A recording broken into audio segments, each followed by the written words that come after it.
My name is Gordon Garlock. I'm from the Portland area. I'm a ski teacher, instructor at Timberline Lodge and Mount Hood Meadows. Almost 75 years old.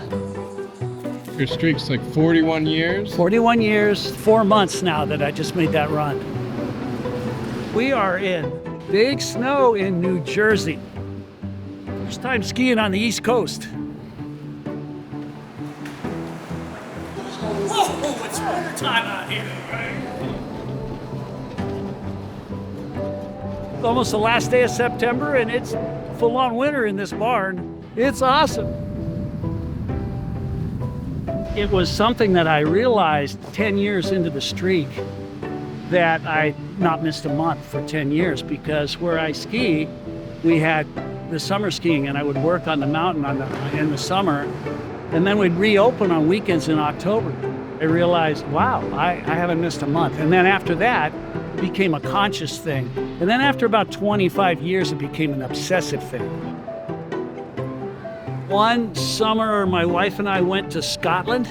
They had indoor skiing in Glasgow, Scotland. So I got to ski in there to keep the streak alive.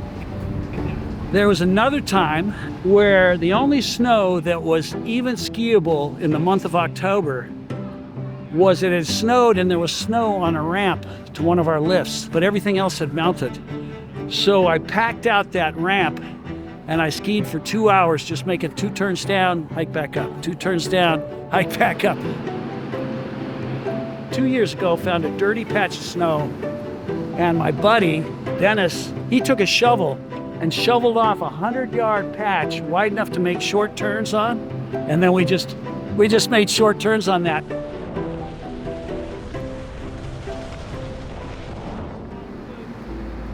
I had cancer 5 years ago, and I was going through chemotherapy, pretty intensive chemotherapy.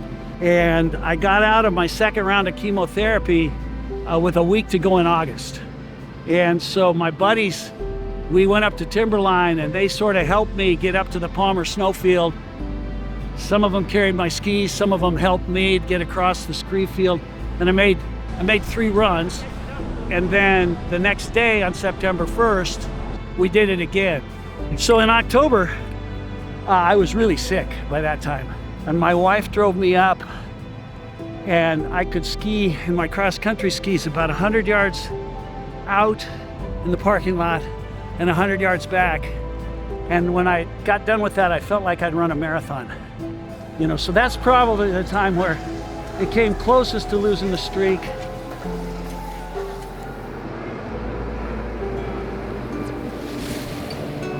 Another time I had my shoulder replaced.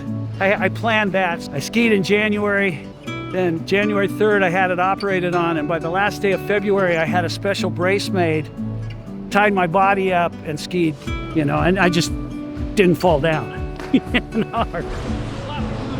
Cool thing about skiing is it's a sport that you can get technically better in your entire life if you don't get so busted up that you have physical limitations. I mean, every year I have felt that at the end of the season I was technically better. Now, am I as athletic as I was when I was 30? No. But I don't have to be to do some of the things I'm doing now on my skis. There, I was kind of getting them out.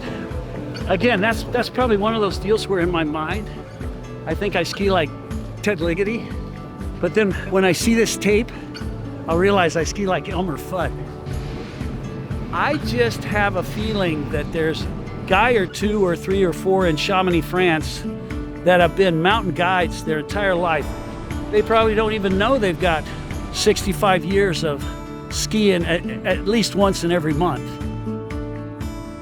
I think it was awesome. I think it was a really fun place to ski. And I was really surprised about the quality of the snow and just how quick you can cycle around. It was well worth coming out to get my September day, that's for sure.